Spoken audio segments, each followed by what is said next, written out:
À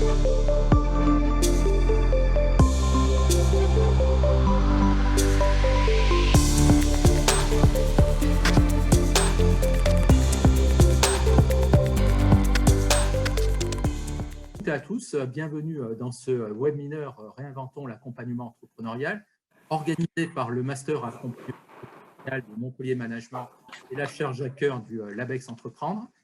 Ce webinaire devrait durer 1 heure et le temps devrait passer très vite puisque notre programme est riche et varié, et j'aurai la lourde tâche d'assumer le rôle de gardien du temps. Donc, je vous prie d'ores et déjà de m'excuser si je dois réduire certaines interventions.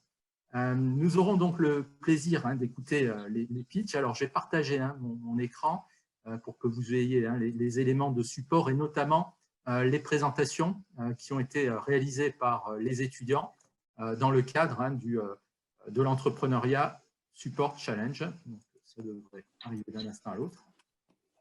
Alors, quelques mots peut-être sur le programme de cet après-midi. Donc, nous allons donner la parole aux étudiants qui ont travaillé sur 3 projets.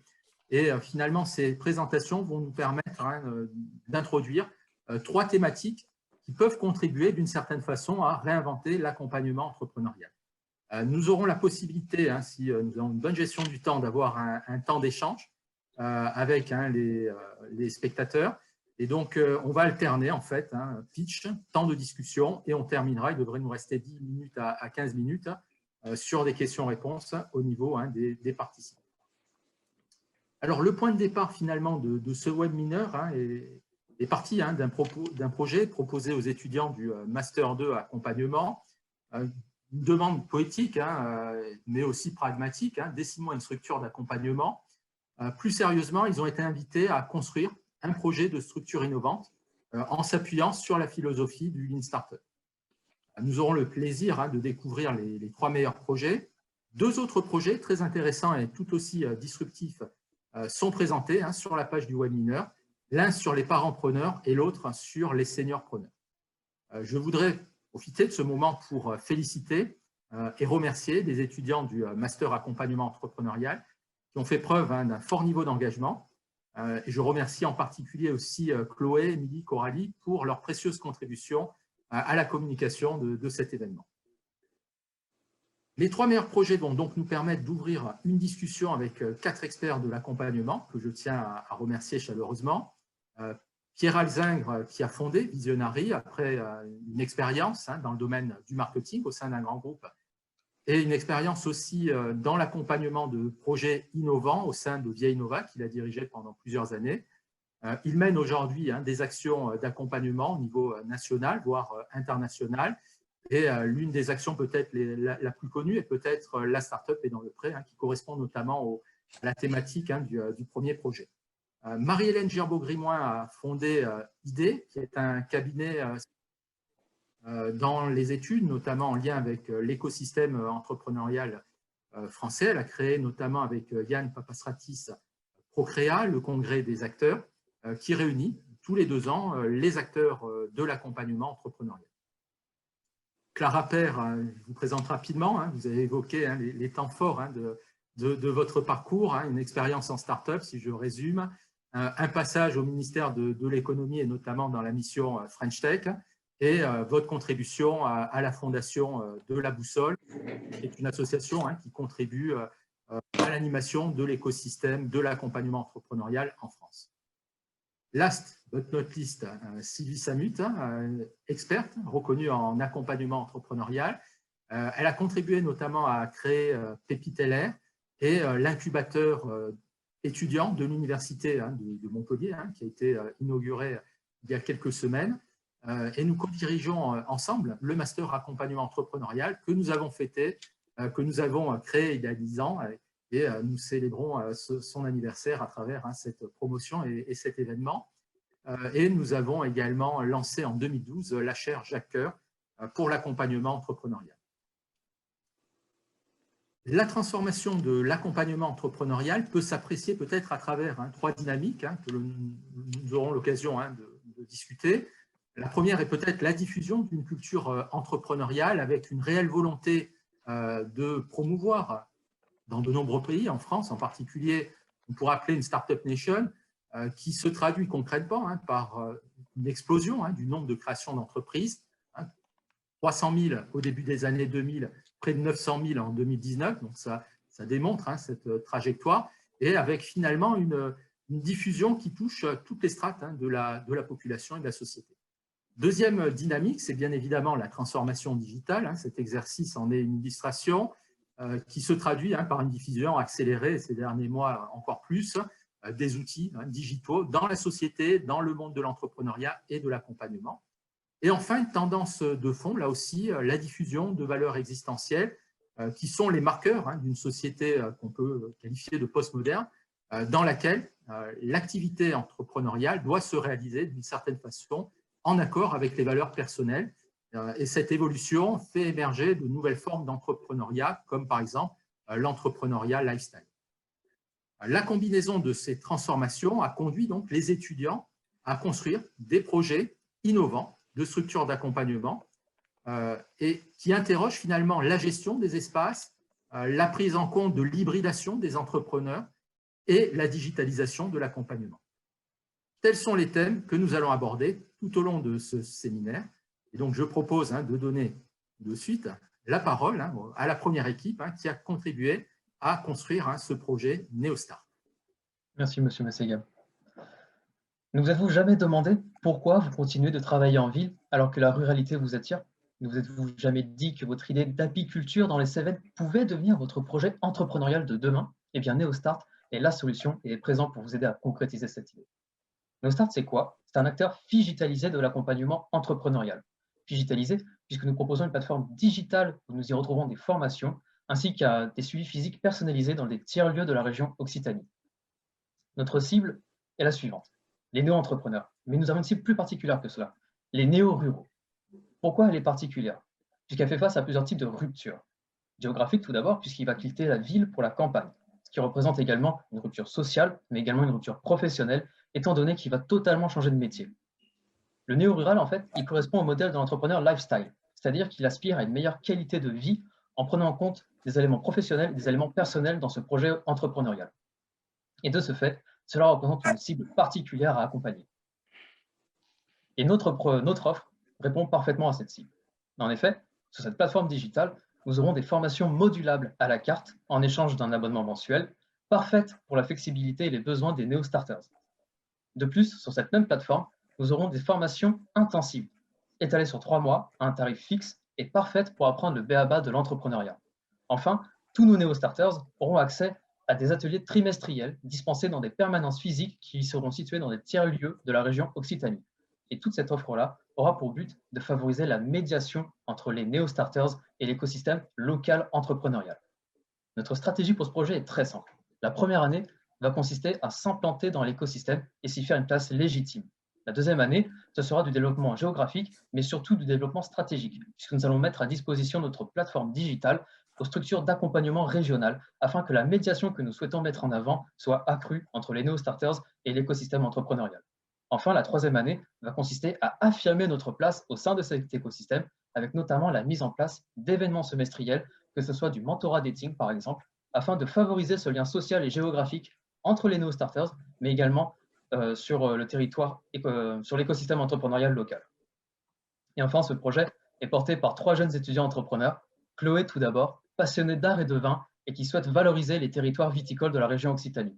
Julien, quant à lui, également originaire de la région Occitanie, a à cœur de voir des entreprises se développer en accord avec ses valeurs personnelles. Et enfin, moi, Thomas, je suis originaire de la région parisienne, mais je suis un peu tombé amoureux de la région et je souhaite la voir se développer pour ses qualités entrepreneuriales. NeoStart vous remercie de votre attention. Très bien, merci Thomas, merci Chloé et Julien, et bravo pour ce beau projet qui va nous permettre d'introduire la première thématique, puisqu'elle fait référence à la ruralité. On voit un certain nombre de mobilités qui se réalisent. La semaine dernière, dans les Échos, il y avait justement un article dans les Échos Start sur ce phénomène, avec des difficultés que peuvent rencontrer justement les personnes quand elles réalisent ce changement de vie. On voit peut-être l'intérêt de pouvoir proposer un accompagnement, un suivi. Donc, c'est une problématique qui interroge à la fois les porteurs de projets, mais aussi les territoires. Alors, pour lancer cette discussion, je propose de donner la parole à Pierre Alzingre, qui a notamment eu l'opportunité de développer un beau projet autour de la start-up et dans le prêt, et qui vise notamment à favoriser la dynamique entrepreneuriale dans les territoires. Merci beaucoup Karim, je suis très heureux d'être avec vous. Je crois que j'ai 25 minutes pour moi, c'est ça, donc ça tombe bien. Ouais, blague à part, voilà, juste quelques minutes. C'est vraiment une très très bonne idée NeoStart, et c'est vrai que ça rejoint non pas ce que j'ai créé, mais ce que nous avons créé ensemble. C'est vraiment ça. La start-up est dans le prêt est née en 2012 en Pays de Lunel, dans une école qui était désaffectée, dans laquelle on a réuni tous ceux qui avaient intérêt au succès d'un territoire et des entreprises du Pays de Lunel. C'est-à-dire le Pays de Lunel, il a une zone finalement d'habitants autour de lui extrêmement large. Et c'est vrai qu'on a réussi à adapter ce format Startup Weekend américain, on va dire, aux contingences et peut-être aussi à la culture française. C'est-à-dire non pas travailler juste sur du punchy, de l'énergie, etc., mais sur quelque chose de plus profond. Et je voudrais comme ça, voilà, c'est une aventure qui continue et qui continue notamment grâce à la région Occitanie, et dans laquelle l'Université de Montpellier à chaque fois nous fournit des talents extrêmement nombreux et extrêmement compétents et engagés. Et merci encore au projet NeoStart. Je voudrais revenir là-dessus et sur l'article des Échos dont tu parlais dont tu parlais tout à l'heure, Karim. Cet exode urbain, c'est pas vers un Eldorado rural. Une fois qu'on aura passé le premier hiver dans nos campagnes, peut-être qu'on va commencer à réfléchir. C'est-à-dire que pour venir à la campagne, il me semble, un vrai projet de vie. Et je pense qu'il faut, attention, le déconnecter d'un projet entrepreneurial qui ne peut pas être un projet de vie. Un projet de vie qui a 50% d'échecs, ce n'est pas un projet de vie. C'est un projet extrêmement dangereux. Une vie, elle mérite d'être vécue, d'être appréciée à chaque moment de son existence. Créer une entreprise, c'est de la folie pure. Mais c'est une folie dont on devient addict et voire drogué. Ce que je voulais dire surtout, c'est que le défi de créer son entreprise à la campagne, c'est un défi avant tout humain. L'accompagnant, parce que c'est ça, Thomas et votre équipe de NeoStart, vous créez une structure d'accompagnement. Je pense que les qualités d'un accompagnant à la campagne, c'est les qualités d'un coach. Les qualités d'un accompagnant dans une ville, dans une grande métropole, c'est les qualités d'un conseiller matrimonial. C'est les qualités d'un Tinder. Ce n'est pas du tout les mêmes compétences. Bien entendu, il faut qu'ils se forment au Master 2 accompagnement entrepreneurial, Karim et Sylvie. Et je reviens encore dessus, c'est un excellent master et à chaque fois, j'ai fait des rencontres magnifiques et je continue d'en faire. Publicité à part, je dirais vraiment que l'accompagnement aujourd'hui, c'est un accompagnement qui doit permettre à chaque entrepreneur de se révéler à soi-même et de trouver au fond de lui les compétences et finalement son unicité qui rendra son entreprise unique. Dans une grande métropole, et on le voyait quand on va travailler, par exemple, aux États-Unis, je m'en souviens d'investisseurs à San Francisco qui nous disaient ici, ce n'est pas le paradis des startups, c'est la vallée de la mort des startups. Vous venez me voir avec un projet de levée de fonds, je vais en avoir 4 derrière vous comme ça. Et je vais investir dans un projet par mois. Donc, il voit 100 projets, il investit dans un par mois. Ça veut dire que derrière, vous imaginez à peu près la perte en ligne qu'il y a. On ne peut pas se permettre ça à la campagne. On ne peut pas dire à quelqu'un, viens habiter à la campagne avec ton projet d'entreprise et accepter avec ça ce niveau d'échec. Donc, ça veut dire que le coach accompagnement, le coach accompagnateur à la campagne, il a vraiment ses compétences de coach de vie et de permettre à quelqu'un de se révéler tout en toujours pensant à son plan A, c'est-à-dire tu vas réussir et on va tout faire pour que tu réussisses ton projet en fédérant autour de toi tous les acteurs au succès, mais surtout ce coach-là, il doit penser à un vrai accompagnement derrière. Et c'est pour ça que vous avez des structures comme le réseau Entreprendre, comme le réseau Initiative, comme Adoc aussi, qui a ses propres pépinières. Il faut à tout prix être accompagné. Ce n'est pas du tout le même pari dans une métropole. Ce n'est pas du tout le même pari parce que les métropoles, vous en ratez une, peut-être qu'il y en a d'autres. Tu me dis quand est-ce que j'arrête, Karim, je n'ai pas regardé ma montre, donc tu m'excuses, mais voilà, c'était vraiment pour vous dire ça, pour planter le décor dès le départ. La ruralité n'est pas un Eldorado. C'est un choix de vie, mais dans ce choix de vie-là, l'entrepreneuriat, c'est aussi, on va dire, une voie qui n'est pas la voie la plus facile. Je pense qu'aujourd'hui, c'est une voie qui doit fédérer un maximum d'acteurs pour sécuriser cette voie-là et surtout partir d'un point de départ, c'est-à-dire faites, avant de venir à la campagne et de porter votre projet, faites un vrai bilan de compétences, faites-vous accompagner par des accompagnants professionnels, et il y en a, on en a chance notamment en Occitanie. Et puis ensuite, voilà, portez petit à petit votre projet. D'accord, très bien, merci Pierre. Clara, comment justement vous voyez cette évolution, cette tendance? Est-ce que vous avez les mêmes inquiétudes que Pierre? Alors, moi, c'est davantage des espoirs que des inquiétudes, même si j'adhère en grande partie à tous les propos de Pierre.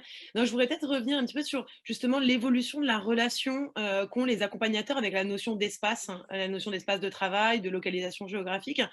À l'époque où je travaillais à la mission French Tech, euh, le bureau fixe ou l'espace de coworking était fondamental dans la définition d'un accompagnateur, voire même dans une certaine mesure était une condition pour les définir.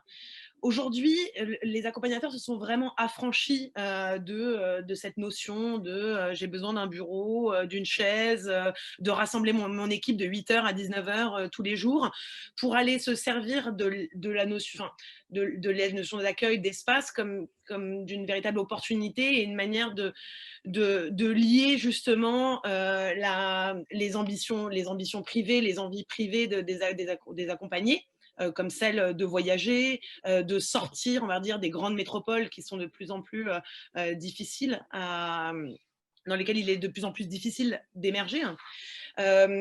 Par exemple, on a vu beaucoup d'accompagnateurs qui ont ouvert des lieux, même tout en conservant des bureaux à Paris ou dans d'autres grandes métropoles à travers la France, qui ont ouvert ce qu'ils appelaient des off-site, des manoirs, des châteaux, des lieux de retraite pour permettre aux entrepreneurs de vraiment se recentrer sur leur projet, d'arrêter d'être parasités, on va dire, par l'ensemble de toutes les contraintes que peuvent représenter une métropole ultra dense. Aujourd'hui, l'espace devient davantage une expérience. Et d'ailleurs, ça a été énormément accéléré en 2020. On ne considère plus un accompagnateur comme un lieu de bureau, mais comme un véritable lieu qui va permettre aux entrepreneurs de tisser un lien. Donc, on va concevoir aussi des espaces non plus comme des endroits où il ne faut pas se déranger mutuellement en multipliant les bureaux, les phone box, etc. Mais comme des moments où les équipes, où les entrepreneurs entre eux vont pouvoir se rencontrer davantage pour échanger.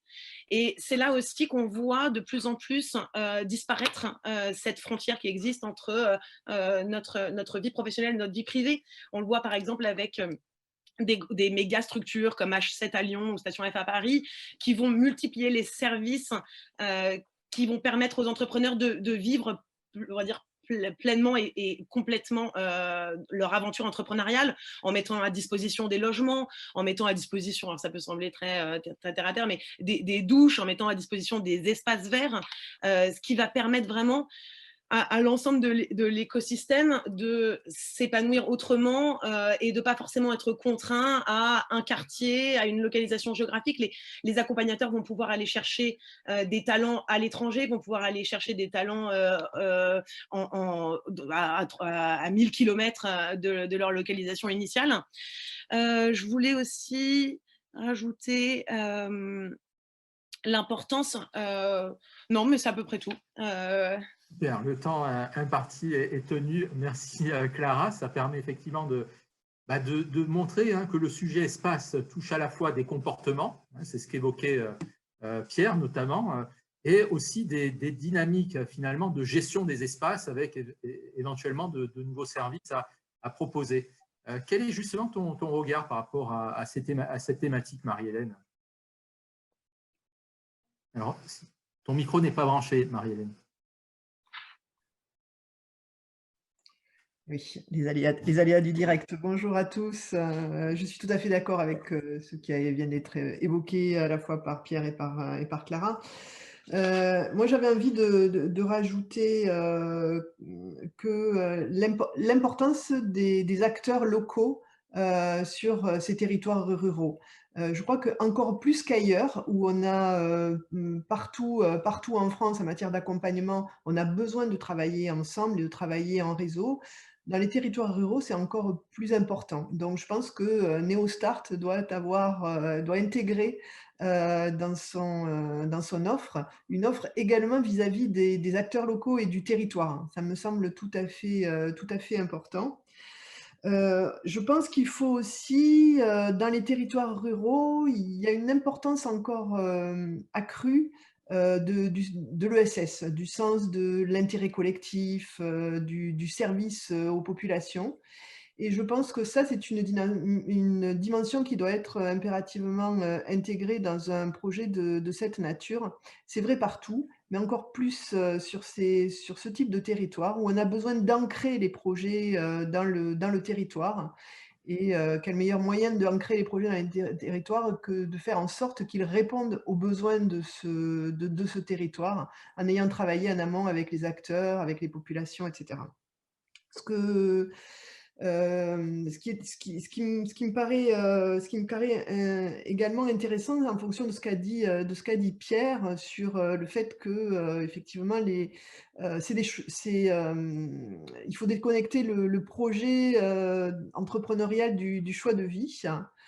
Je pense qu'on y reviendra également dans d'autres projets, mais c'est vrai que on constate de plus en plus que on a plusieurs vies et plusieurs vies entrepreneuriales au sein d'une même carrière.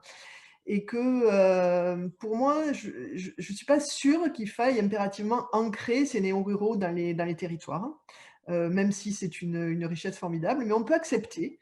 Et je pense que j'orienterai NeoStart également là-dessus, sur la possibilité de permettre à des gens d'aller faire simplement une partie de leur vie en territoire rural.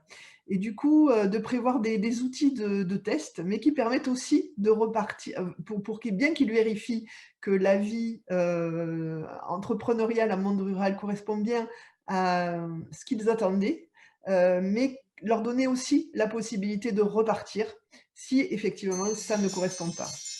Voilà, je suis 3 minutes, j'avais mis mon... Merci Marie-Hélène pour cette gestion du temps et ces éclairages très, très intéressants. Donc, ça permet de faire la transition avec Sylvie, qui va nous donner à la fois le regard de formatrice, chercheur, mais aussi spécialiste de l'accompagnement à travers les missions qu'elle mène, notamment au sein de l'incubateur. Donc, Sylvie, comment vois-tu les choses? Ton micro est coupé aussi. Merci Karim. Et merci pour cette richesse de présentation, les petits jeunes. Merci aux intervenants précédents, dans l'ordre Pierre, Clara et Marie-Hélène. Alors, on a beaucoup parlé du lifestyle. Ok, je suis d'accord, mais il y a aussi d'autres types d'entrepreneurs qui, me semble-t-il, pourraient se rapprocher de ce type-là qu'on est en train de présenter. C'est le slow entrepreneur, celui qui va à son rythme peut-être et qui n'est pas forcément accaparé par la vitesse, la rapidité d'exécution.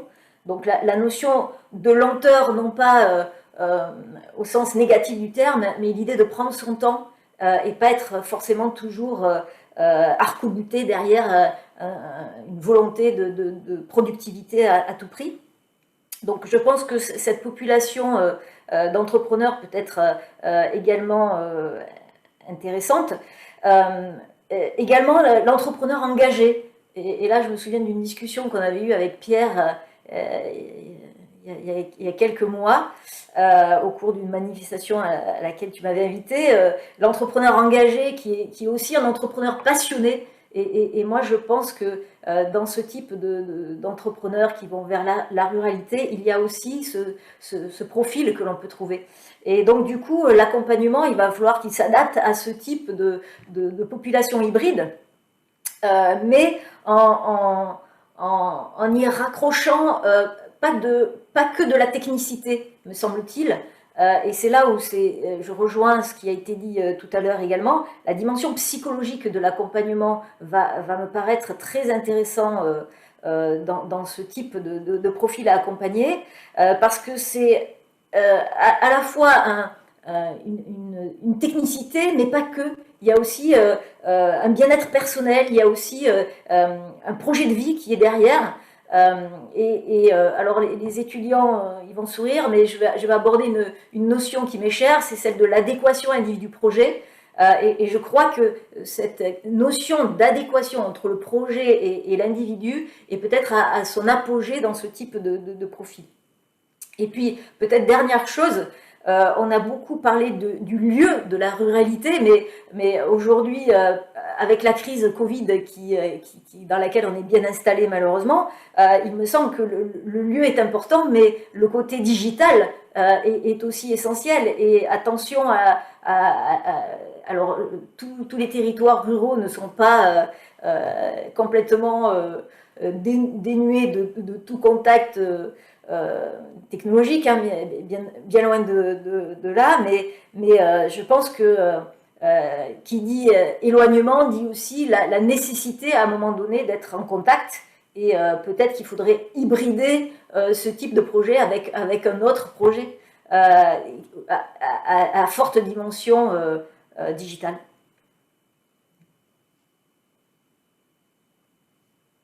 Ah, tu as enlevé ton micro, Karim.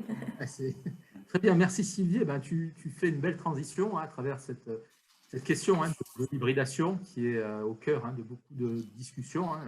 C'est un mot un peu valise. Il y avait d'ailleurs là aussi un article des Échos qui évoquait cette question de l'hybridation dans un autre contexte, mais il s'applique assez bien au monde de l'entrepreneuriat et ça va nous permettre d'aborder le deuxième projet qui porte justement sur cette question. Et donc, je donne la parole à l'équipe hybride. Bonjour à tous, je suis Charlotte Soto. Tout d'abord, je voulais vous remercier de la part de tous les étudiants de notre promotion d'être présents aujourd'hui à ce webinaire pour nous aider à réinventer l'accompagnement entrepreneurial. Mais je suis surtout ravie de pouvoir vous présenter notre projet hybride parce que nous sommes partis du constat, mon équipe et moi, qu'il y a une multitude de questions légitimes que peuvent se poser les salariés ayant un projet entrepreneurial, comme par exemple, est-ce que je vais arriver à gérer ma vie professionnelle et à la fois ma vie personnelle? La peur du risque est également très présente et c'est pourquoi ils ont tout intérêt à être accompagnés. Et c'est pour cette raison que nous avons décidé de créer Hybride, qui est une solution d'accompagnement digital spécialement dédiée aux entrepreneurs salariés.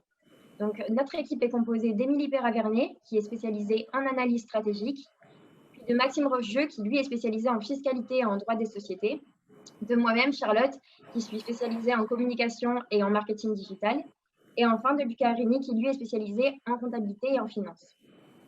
Donc, vous l'aurez compris, nous ciblons les entrepreneurs hybrides, donc les entrepreneurs salariés, qui représentent d'ailleurs 46% des entrepreneurs et 5 millions de personnes qui ont plus d'une activité professionnelle. Et c'est pour ça que nous avons fait le choix de cibler les salariés qui souhaitent travailler sur leur projet entrepreneurial et en particulier ceux qui souhaitent s'y consacrer à 100% in fine. Donc, ainsi, nous souhaitons réaliser un accompagnement de qualité en apportant tous les quatre notre expertise. Vous l'avez bien vu, nous avons tous les quatre des profils différents et nous souhaitons apporter chacun nos compétences, mais également, nous n'hésiterons pas à faire appel à des prestataires externes si toutefois nous n'avions pas les ressources nécessaires pour compléter la formation. On souhaiterait également proposer un accompagnement de proximité. De proximité, pourquoi? Tout simplement avec cette offre digitale, donc 80% digital, 20% en physique, mais également une application personnalisée ou un espace de coworking qui se trouvera à Cambacarès, mais également notre infotruck. Alors l'infotruck, qu'est-ce que c'est? C'est comme un food truck, sauf que nous n'allons pas délivrer des repas, mais nous allons, avec un truck, nous rapprocher des entreprises qui favorisent l'essaimage, pour justement démocratiser l'entrepreneuriat hybride. Et enfin, on souhaiterait proposer un accompagnement adapté. Nous avons bien compris qu'avec ces entrepreneurs hybrides, c'était à nous de nous adapter à leurs horaires de travail, donc une grande flexibilité des horaires de travail, mais également une formation qui sera disponible 24 heures sur 24 via l'application en ligne. Donc, ainsi, notre ambition, c'est de démocratiser l'entrepreneuriat pour cette cible. Et c'est pourquoi, en première année, nous voulons vraiment implanter Hybride sur le bassin montpelliérain, tout simplement, car c'est de là que nous sommes tous originaires. Mais également, pour la deuxième année, on souhaiterait vraiment se développer en région Occitanie, et notamment autour de Toulouse. Pourquoi Toulouse? Pour être au plus près, tout simplement, des entreprises de l'aéronautique. Et enfin, on souhaiterait devenir vraiment l'acteur reconnu sur ce secteur en année 3 et potentiellement s'agrandir au niveau national, pourquoi pas.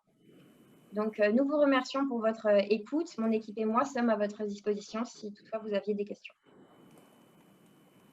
Merci pour cette présentation, Charlotte, qui nous permet d'ouvrir cette thématique. Donc, merci et bravo à Émilie, Lucas et Maxime pour avoir contribué à faire émerger à la fois ce projet et cette réflexion sur la question de l'hybridation qui est posée ici notamment sous l'angle de la capacité à concilier une carrière de salarié dans un premier temps et une carrière d'entrepreneur. Et c'est intéressant de voir qu'au niveau de la recherche, on voit que finalement ce type de projet, en général, génère une meilleure performance. Donc c'est aussi peut-être un modèle gagnant qui va tendre à se développer. Et il y a des implications, bien évidemment, au niveau des acteurs de l'accompagnement. Donc Marie-Hélène, quel est justement ton regard sur cette évolution, cette transformation? Alors, c'est difficile de commencer. Il vaut mieux finalement rebondir sur ce côté. Enfin, oui, donc tout simplement, je trouve amusant en fait de partir sur le terme d'hybridation, parce que pour moi, l'hybridation, c'est effectivement le mélange et le croisement de deux variétés qui fait que finalement, dans le monde naturel, ça développe la pérennité. Et la pérennité, la survivance des espèces qui naît de cette diversité. Et donc, je trouve amusant de parler d'hybridation quand on est, comme ici, sur ces 3 projets, en train de parler de segmentation de porteurs de projets. Voilà. Bon, ceci étant dit, c'est vrai qu'il est totalement intéressant d'essayer d'accompagner les salariés vers l'entrepreneuriat. Je commençais à le dire tout à l'heure, on constate de plus en plus que les porteurs de projets mènent diverses carrières entrepreneuriales dans leur vie. Et on va passer de divers états de salariés, entrepreneurs, d'entrepreneurs, pourquoi pas fonctionnaires, indépendants, chefs d'entreprise, etc. Et du coup, il est clair, comme tu le disais, Karim, que ce type de projet nécessite d'être particulièrement regardé et accompagné avec précision.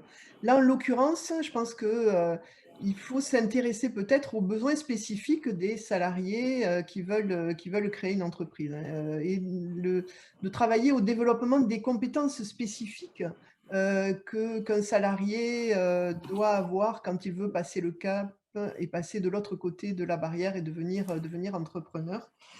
Et donc, le rôle de l'accompagnant va être très, très important dans l'autonomisation du porteur de projet, dans son émancipation, pour qu'il quitte effectivement le statut de salariat et qu'il devienne un véritable chef d'entreprise.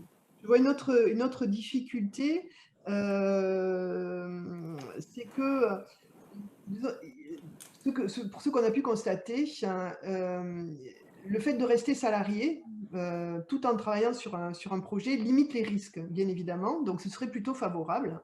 Mais à force d'ouvrir des parachutes, on a aussi un certain nombre de gens qui n'arrivent finalement pas à se lancer. Et il est important de trouver le point de bascule et de leur dire, bon, à un moment donné, allez-y, quoi, en fait. Ensuite, donc, je pense qu'il y a des compétences spécifiques, effectivement, sur lesquelles pourront s'appuyer les initiateurs de ce projet, qui sont, j'essaye de le, sont celles qui sont issues des accompagnants RH en transition professionnelle. Il y a un véritable besoin d'accompagner les porteurs de projets salariés vers ce type de compétences pour totalement autonomiser. Très bien, merci beaucoup. Coupez le micro toute seule. Hein. Allez, merci Marie-Hélène. Pierre, comment tu vois justement cette transformation, cette hybridation et comment justement les structures doivent faire évoluer leur pratique par rapport à cette transformation? Je vais essayer d'être complémentaire par rapport aux excellentes remarques de Marie-Hélène. En fait, nous, on accompagne des grands groupes dans le développement de programmes d'intrapreneuriat. D'accord ? D'ailleurs, le mot intrapreneur fait très peur dans les grands groupes parce que quand vous parlez d'intrapreneur à des salariés, ils ont toujours l'impression qu'ils vont devenir des auto-entrepreneurs facturant leur entreprise. C'est comme ça qu'on a rebaptisé ça, programme entreprenant. On a des entrepreneurs qui ont décidé de se lancer et on a des entrepreneurs qui ont un caractère, des compétences et des envies. Je pense que la France n'est pas encore prête. Un exemple, il y a 3 ans, on a fait un programme, très joli programme chez un très gros groupe parisien. Les 2 premiers qui sont arrivés, on va dire, avec des projets d'intrapreneurs, les 2 premières, c'était des femmes. Les 2 premières ont quitté ce grand groupe. Il y en a une, elle a quitté le grand groupe pour faire autre chose, et l'autre, elle a monté sa boîte. Quand j'ai échangé récemment avec le dirigeant de ce grand groupe, il m'a dit « Je ne sais pas si la prochaine fois, je vais refaire ça ». Et je lui ai dit, je pense qu'elle serait partie quand même. Parce qu'il y en avait une, elle avait un potentiel explosif et elle l'a révélé. C'est-à-dire que d'un coup, quand vous faites pitcher des gens devant 100 personnes et que vous apercevez que vous pouvez le faire avec beaucoup de facilité et que surtout, il y a une foi en vous qui vous fait avancer, ben, d'un coup, elle s'est dit, tiens, c'est possible. On a quand même ce gros problème. Ce n'est pas un hasard si c'est 2 femmes qui ont gagné parce qu'on a quand même le complexe de la première de la classe chez vous, mesdames, qui fait que quand vous vous lancez, c'est du béton, c'est du sûr. Alors que nous, les mecs, quand on se lance, on est capable de vendre la lune avant même de l'avoir montré du doigt. Et blague à part, ce qui est important peut-être, c'est une révolution culturelle dans le management français et dans la tête des patrons. C'est de leur dire que, et attendez, hein, c'est un vieux qui dit ça, c'est-à-dire que j'ai passé 20 ans dans ma première boîte, j'ai passé 6 ans dans la deuxième, et si j'avais pu y passer 6 ans de plus, je l'aurais fait. Donc aujourd'hui, il faut peut-être s'habituer à ce que les jeunes talents qui sont ici, quand ils vont venir dans votre entreprise, soit vous leur permettez de s'épanouir, soit ils vont partir. Et même quand ils vont s'épanouir, à un moment, ils vont être tentés par des aventures. Donc ça veut dire qu'il faut profiter de leur moment présent et leur donner un maximum, on va dire, d'espace, de moments de développement de leurs compétences afin qu'ils vous délivrent le meilleur d'eux-mêmes et qu'ensuite ils puissent partir. Mais vous voyez, c'est un peu comme l'influence française des lycées français de l'étranger. On investit pour le futur, ou on investit pour une marque employeur, mais on prend le meilleur des personnes au moment où elles sont là. Par rapport, une dernière chose, c'est Steve Blank qui dit qu'une start-up, hein, c'est une organisation temporaire, je crois, qui cherche son modèle économique en marchant, hein, quelque part. Vous savez, comme on se jette de la falaise, etc. Ben, ça me fait penser à ça un peu, des intraprenants ou des entreprenants. Des entreprenants, c'est des gens qui, avec le confort du salariat, peuvent tester des choses. Très bien, merci Pierre. J'ai vu que tu t'es mis une petite alarme aussi. Ouais, comme ça. Ok. Alors Clara, comment vous voyez justement ces transformations ? On a vu notamment le rapport à l'intrapreneuriat. Est-ce que c'est sujets sur lesquels vous avez eu l'occasion un peu de travailler au niveau de la boussole et quel regard vous portez ? Moi, je n'ai pas mis d'alarme, hein, Karim, je compte sur vous. Ah ouais. Effectivement, vous avez, avec ce projet, je trouve que vous avez vraiment mis le doigt sur un des questionnements, un des enjeux majeurs qu'aujourd'hui sont en train de chercher à traiter les accompagnateurs, en tout cas ceux qu'on représente à travers la boussole.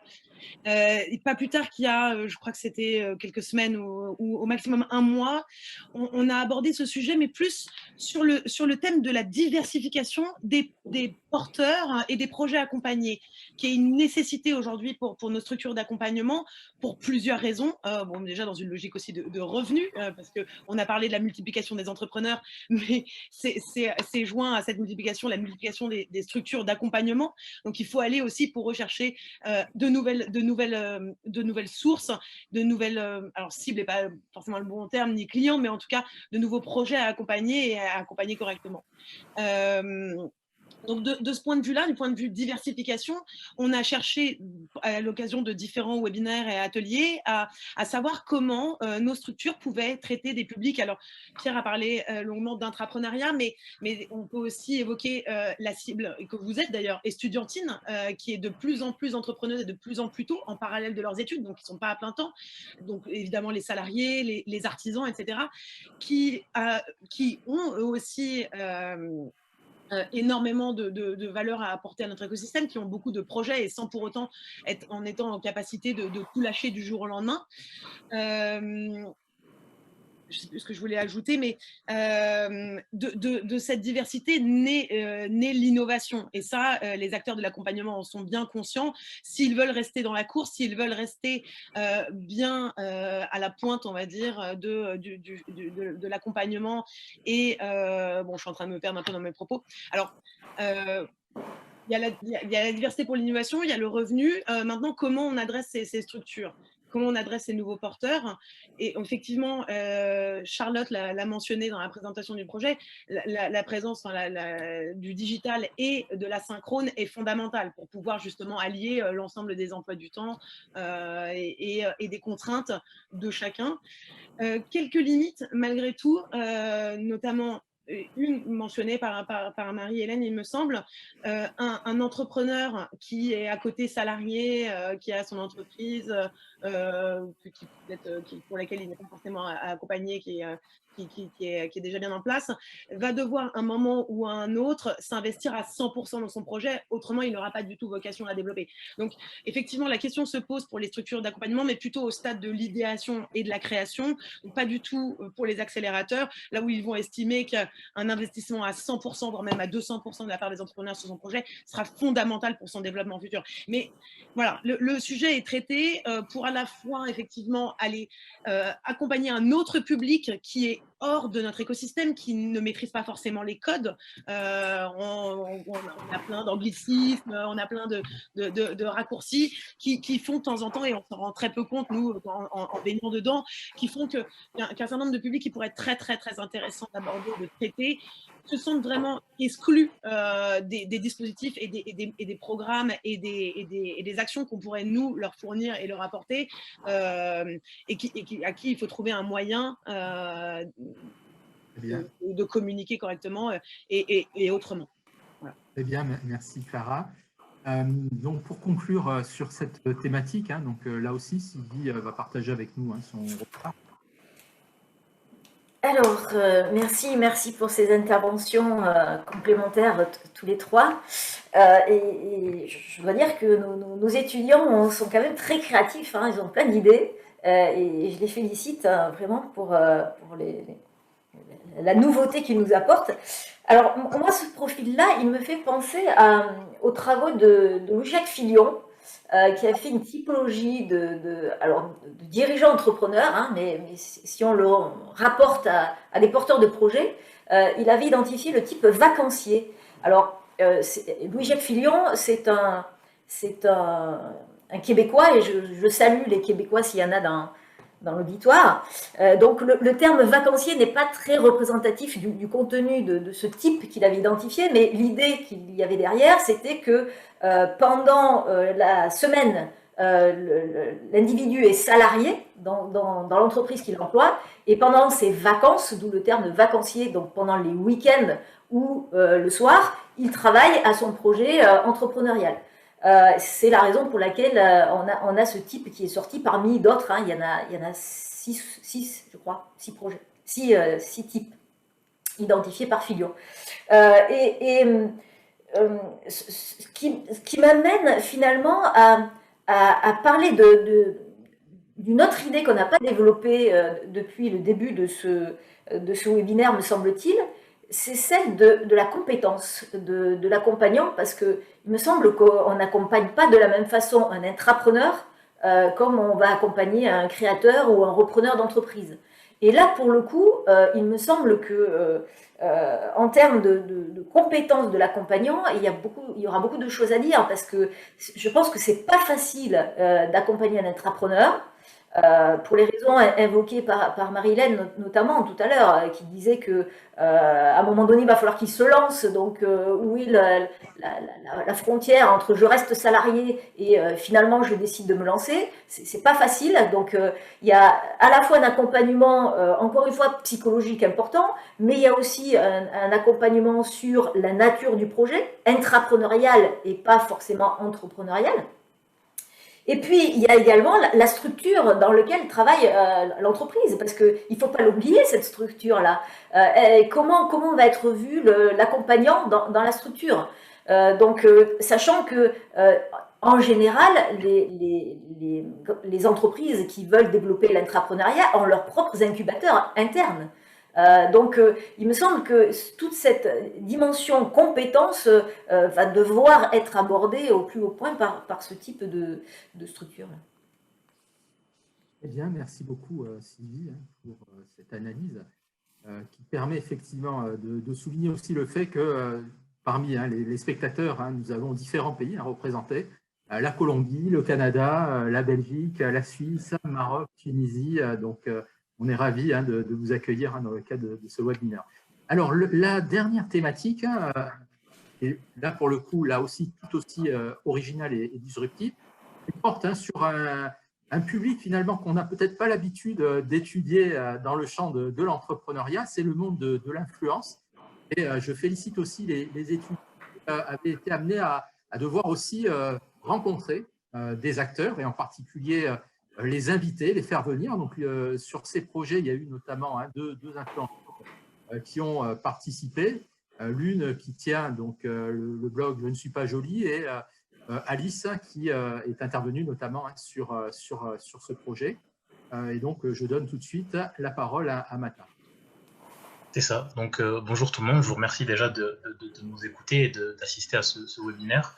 Donc, du coup, nous, on a voulu se positionner finalement sur un champ particulièrement nouveau, particulièrement innovant. Et vraiment, on a voulu créer une forme de rencontre entre l'entrepreneuriat, du coup, et les réseaux sociaux, notamment les influenceurs. Pourquoi? Parce que finalement, leur rôle au sein de l'économie et au sein des modes de consommation n'a jamais été si fort et finalement ne cesse de croître. Cependant, on constate que c'est encore une population assez vulnérable de par le manque de connaissances en matière de pérennité entrepreneuriale et de par le caractère éphémère finalement de leur activité. Donc pour ça, on a voulu proposer un dispositif d'accompagnement finalement qui serait assez complet, basé finalement sur des compétences assez diverses. Donc on aura dans un premier temps Camélia qui, forte du coup de ses études en communication et de son activité d'influenceuse à proprement parler, aidera sur toute la partie vraiment marketing et communication.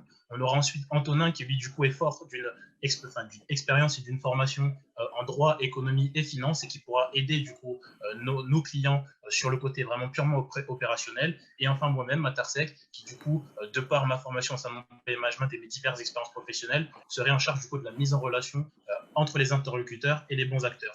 Donc notre cible finalement, c'est des influenceurs entre 18 et 30 ans. Pourquoi? Parce que 65% finalement des influenceurs se situent dans cette tranche d'âge.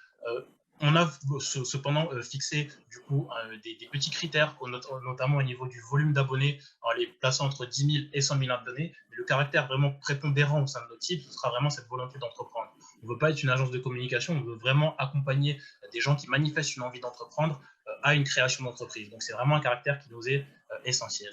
Pour ça, notre stratégie, finalement, elle sera double, du coup, avec une partie gestion des réseaux sociaux, avec une activité, somme toute, assez conventionnelle, de la gestion du feed, gestion des stories, et notamment de la recherche de partenariats, mais aussi un côté stratégique, avec notamment des formations autour de l'entrepreneuriat, l'aide pour la définition des stratégies, et également des formalités administratives, et enfin, un appui, une épaule au niveau de la croissance. Donc, du coup, Influent, c'est une formule qui est hybride entre la pépinière de par l'accompagnement au niveau de la phase de lancement et au niveau de la phase de développement, mais également un accélérateur de par le fait que finalement, on va leur apporter des moyens externes complémentaires qui pourront leur permettre d'accroître leur activité et on entrera au capital des entreprises créées, qui sera complètement dédié aux influenceurs.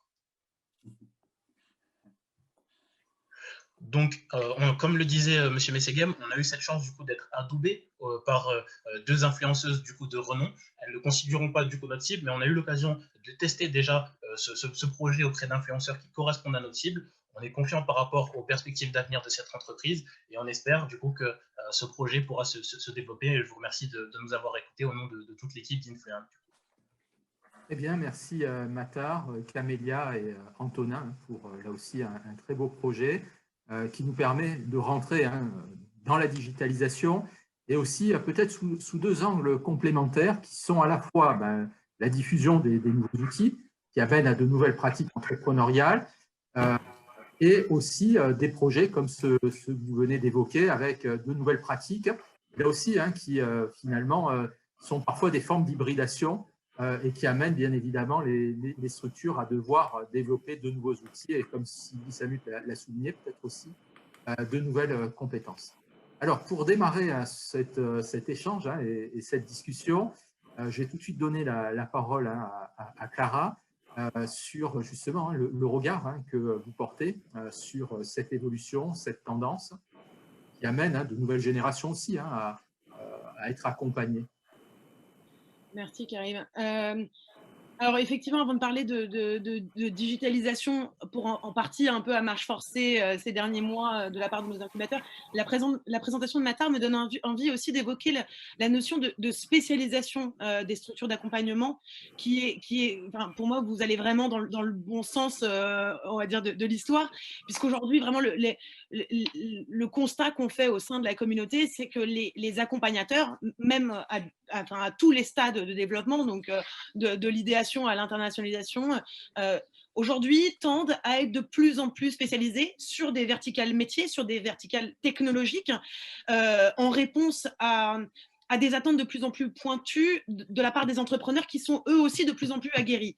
Et donc, on va plus, pour un seul expert, une seule structure d'accompagnement, va plus forcément être en mesure d'accompagner une multitude de projets sur l'ensemble sur l'ensemble des secteurs, mais va devoir se spécialiser, attirer des experts sur une frange très précise, lui être introduit, connaître parfaitement l'ensemble des acteurs en dehors de son petit prisme, l'ensemble des acteurs qui composent cette verticale métier, donc je sais pas, peu importe, les industriels, les grands développeurs de plateformes dans ton cas, etc., pour pouvoir offrir un service pertinent à l'entrepreneur dans le cadre du développement de son projet. Donc il ne s'agira plus là que d'apporter, de mettre à disposition un expert en marketing, en RH, en développement, etc., mais vraiment, surtout dans le cas des influenceurs, par exemple, de s'entourer des meilleurs experts en community management, en gestion technique des plateformes réseaux sociaux, etc. C'est pas mon expertise, mais oui, il y a un petit peu l'essence de la chose. Et pour revenir peut-être un peu plus à la thématique principale de cette troisième présentation, qui est la digitalisation. Aujourd'hui, et notamment depuis mars 2020, les accompagnateurs, dans notre communauté par exemple, on a près de 80% de nos membres qui ont ouvert au moins un programme 100% en digital. Aujourd'hui, les structures d'accompagnement ont su vraiment s'adapter, ont aussi par là modifié leur méthode d'accompagnement, puisque on ne fait pas du présentiel comme on fait du digital. C'est pas du tout les mêmes modalités de formation, les mêmes modalités d'accompagnement. C'est pas du tout de la même manière qu'on va essayer de créer un esprit de promotion. On va devoir changer les rythmes. Donc, c'est des rencontres beaucoup plus régulières, beaucoup plus courtes, en beaucoup plus petits comités. On va devoir apprendre un rôle d'animateur beaucoup plus prépondérant, là où en physique, on va pouvoir laisser un peu la place aux échanges spontanés entre promotions, etc.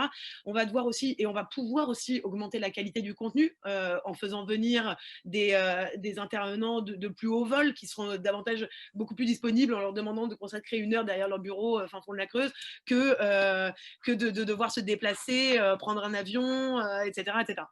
Qu'est-ce que je voulais rajouter ? Il faut faire attention aussi aux écueils dans lesquels cette surdigitalisation nous plonge et plonge aussi les accompagnateurs. Donc, il y a la perte du lien. Aujourd'hui, une des valeurs principales des accompagnateurs, c'est justement de créer une solidarité entre les entrepreneurs. Et bonne chance entre influenceuses, je ne crois pas que ça soit l'esprit, mais une relation de solidarité qui est très difficile à recréer à travers un écran. Donc, il faut vraiment trouver un moyen de recréer. Je m'arrête, Karim. Ok, très bien, merci Clara. On essaiera d'avoir un petit temps pour les échanges, pour compléter. Je donne tout de suite la parole à Marie-Hélène. Voilà. Donc, difficile Clara a dit beaucoup de choses que j'avais prévu de dire, donc on va essayer de…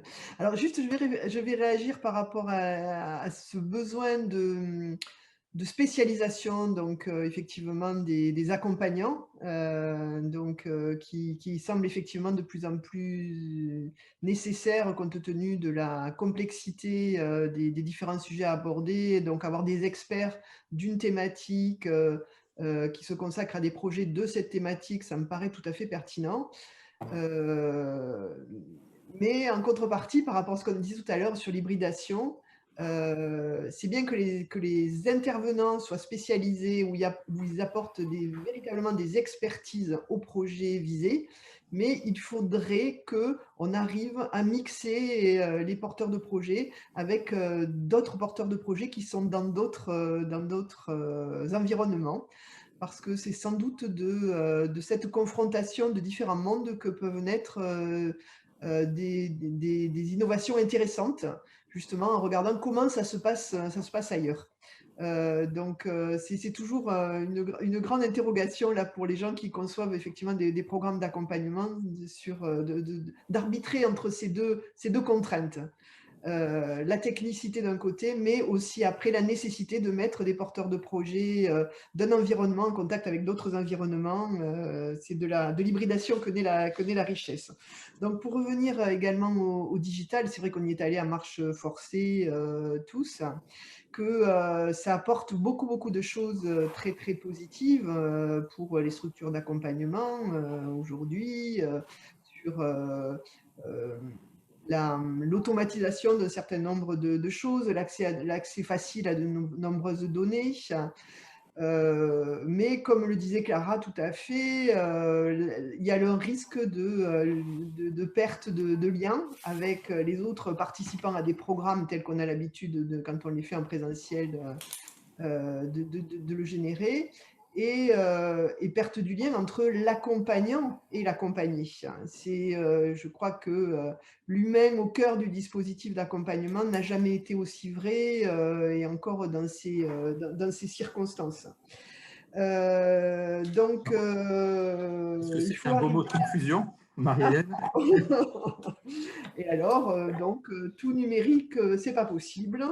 Le numérique, en fait, doit aujourd'hui faire partie prenante des outils des accompagnants, mais ce n'est qu'un outil, le numérique. Pas une fin en soi. Et c'est surtout pas uniquement un mode et ce n'est pas un mode d'accompagnement. Très bien, merci Marie-Hélène. En bon sens.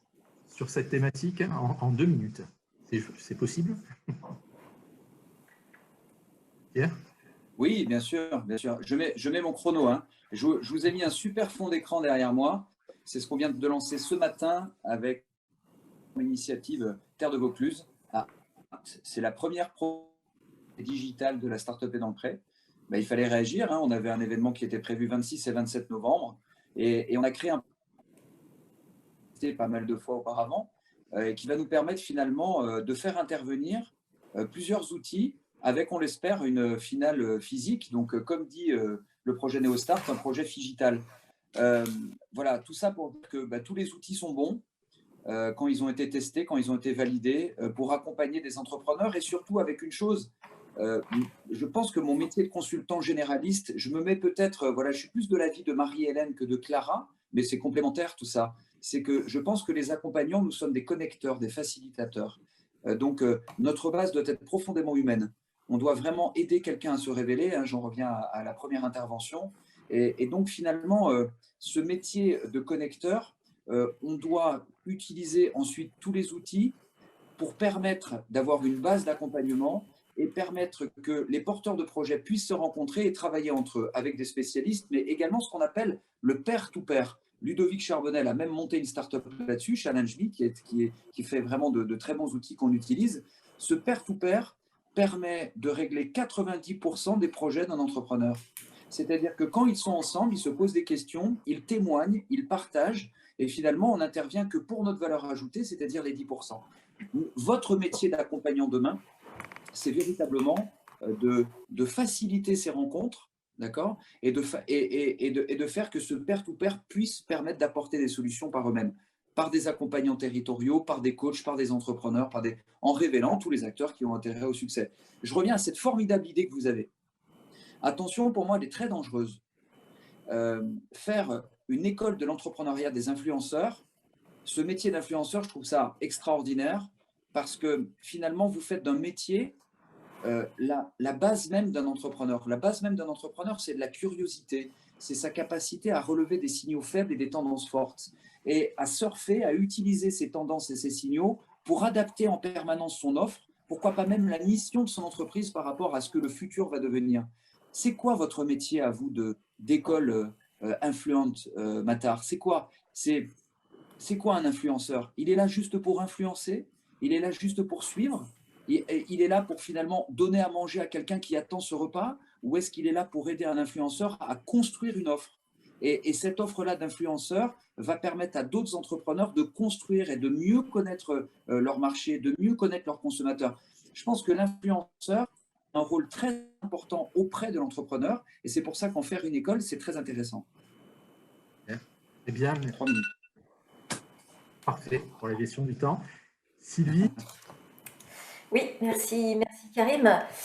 Délicat d'intervenir en dernier toujours, parce que tout a été dit ou presque par les brillants intervenants qui me précédaient. Moi, j'ai envie de revenir peut-être sur une thématique qui est en surface un peu depuis le début de ces présentations, c'est la résilience. Finalement, il y a une preuve de résilience de tous les acteurs aujourd'hui, parce que l'idée, c'est de continuer à accompagner, quelle que soit la forme que cela prend, quels que soient les publics que l'on rencontre. Et la volonté, c'est toujours d'aller de l'avant et d'essayer de rebondir avec toujours de nouvelles formes, de nouvelles attentions, de nouvelles façon de conquérir finalement le monde. Alors, je rejoins Pierre sur ce qu'il disait. Maëla Paul parle en parlant du métier d'accompagnant, elle dit que c'est un passeur et un passant finalement, puisque son vrai métier, c'est de rendre autonomes les autres. Et je ne sais pas si l'influenceur a cette réelle ambition de rendre autonomes les autres. Donc là, je mets peut-être un petit bémol sur cette notion d'accompagnement avec cette logique-là. Enfin, j'ai une petite crainte sur non seulement ce côté, alors je vais utiliser un grand mot, mais gourou, j'exagère en le disant, mais vous voyez l'idée qu'il y a derrière. Et peut-être une autre crainte aussi, c'est celui du butinage.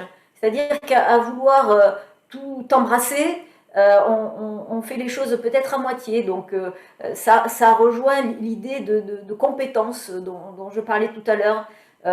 Est-ce qu'un influenceur a la même compétence qu'un accompagnant? Je ne sais pas.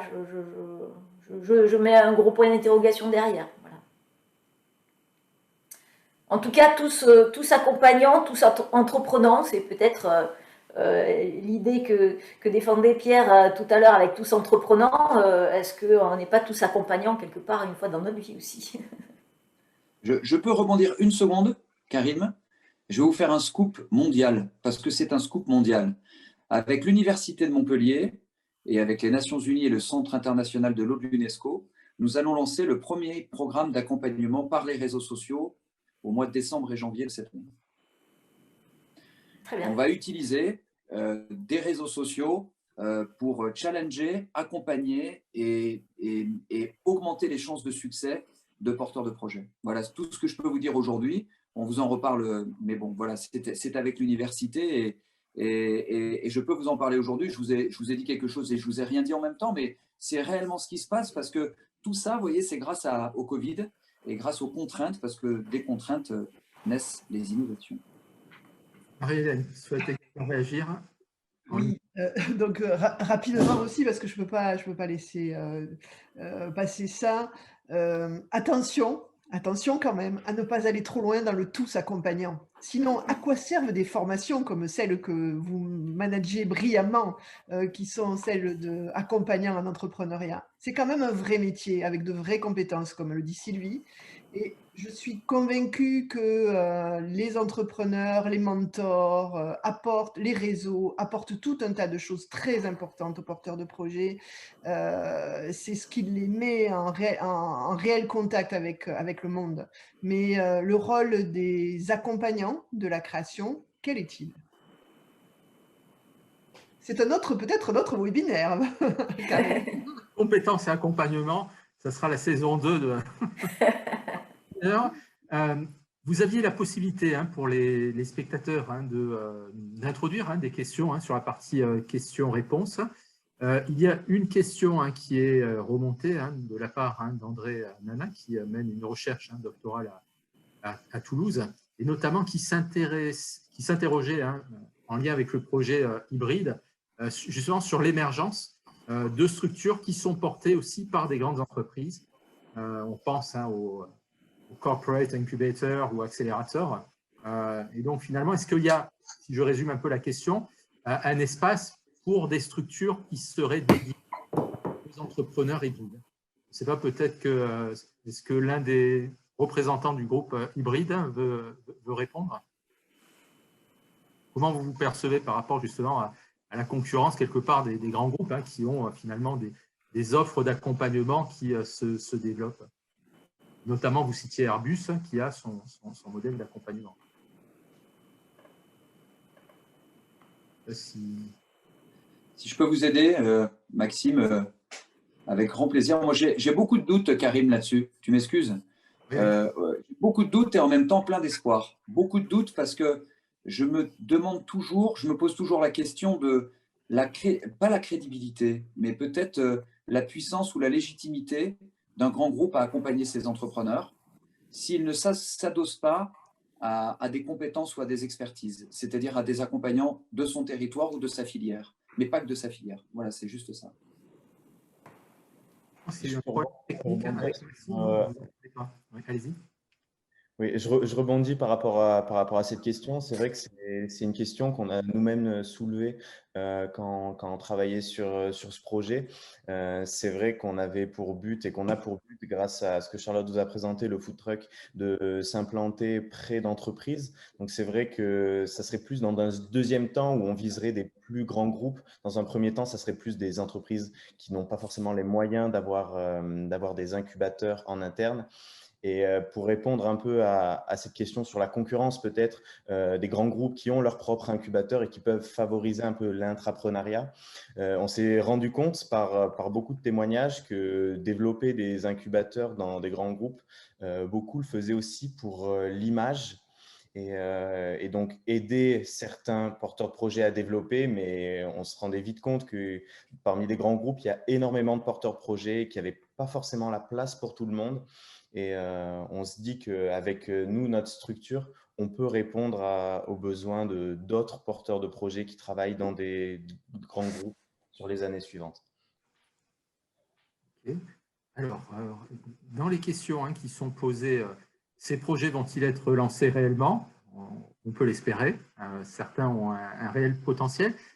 Et dans le même ordre d'idée, j'ai une question de Yann Papasratis sur justement la problématique de l'accompagnement des entrepreneurs qui se lancent eux-mêmes dans une activité d'accompagnement entrepreneurial.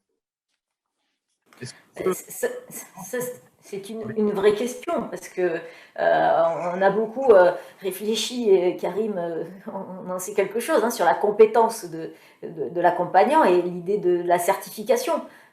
C'est quand même pas normal à un moment donné qu'on pour être expert comptable, on ait besoin d'avoir une plaque en bas de chez soi. Donc c'est une profession certifiée, mais pour accompagner, tout le monde aujourd'hui peut le faire. Donc ça, c'est quand même une vraie question qui, à un moment donné, devra trouver réponse parce que c'est un métier, comme tu le dis si bien, Marie-Hélène, et on ne peut pas s'improviser accompagnant du jour au lendemain. Est-ce qu'il n'y a pas un modèle à inventer? Dans mon parcours, j'ai eu la chance finalement, moi, d'être un chargé d'affaires puis de diriger un incubateur, ce qui vous donne ensuite, quand vous vous lancez, que vous créez votre entreprise, qui vous donne une vraie légitimité. Est-ce qu'il n'y a pas… Mais pour cela, ensuite, quand j'ai créé mon entreprise, j'ai investi grâce à Pôle emploi, qui m'a payé mes 2 premières années, pour recruter d'ailleurs une étudiante du Master 2, d'accord. Mais est-ce qu'il n'y a pas des modèles à inventer, c'est-à-dire des structures d'accompagnement sur lesquelles s'adossent peut-être des consultants, accompagnants qui viennent investir du temps? Vous voyez, je pense qu'il y a des contrats de confiance à faire entre des gens qui ont des vraies compétences et qui pourraient donner le meilleur d'eux-mêmes à des projets en étant adossés à des structures d'accompagnement, ce qui donne une légitimité et qui crée finalement un cercle vertueux. Bon, il y a un problème de confiance au départ, mais là, il y a vraiment quelque chose à travailler. Mais quand on est adossé à une structure d'accompagnement, je pense qu'on a fait la moitié du travail, mais je ne sais pas quel était le fond de la pensée de Yann dans sa question, mais moi je la comprends, sa question, plutôt comme quelqu'un qui s'autoproclame accompagnant, mais qui est tout seul dans sa volonté d'accompagner. Adosser une structure d'accompagnement, c'est un moins normal, au contraire, c'est plutôt très pertinent, oui. Et c'est souvent comme ça que ça marche, d'ailleurs. Intéressant, c'est de voir aussi le rôle des réseaux, des structures aussi, qui peuvent contribuer à la formation aussi de ces acteurs. Et nous, ce qu'on a essayé de faire avec Sylvie Samut dans le cadre de ce master, c'est de veiller à accompagner aussi bien et à accueillir, à former des entrepreneurs et des accompagnateurs. Et donc, c'est vrai que cette rencontre entre ces deux publics contribue aussi à peut-être faire monter en compétence ces entrepreneurs qui s'orientent vers de l'accompagnement entrepreneurial. C'est aussi une stratégie possible. Alors, nous arrivons au terme de ce timing. On l'a si je peux me permettre. Oui, allez-y. Je peux me permettre juste de vous couper. Madame Samut, du coup, évoquait la possibilité, du coup, à soulever finalement un débat autour de ces accompagnements spécialisés. Je crois entendre que finalement, c'est une thématique qui pourrait être traitée au cours du prochain congrès Procréa 2021, où finalement, un volet sera consacré à cette question. Et pour tous ceux soucieux de trouver cette réponse, comme bien d'autres autour de l'accompagnement entrepreneurial, je vous invite d'ailleurs à vous intéresser de plus près à cette page, et notamment sur LinkedIn, qui vient d'être créée très récemment. Donc, je remercie particulièrement notre stagiaire, Magda, Excellent. la communication sur Procréa, c'est effectivement. Merci. Très bien, merci.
Thank you.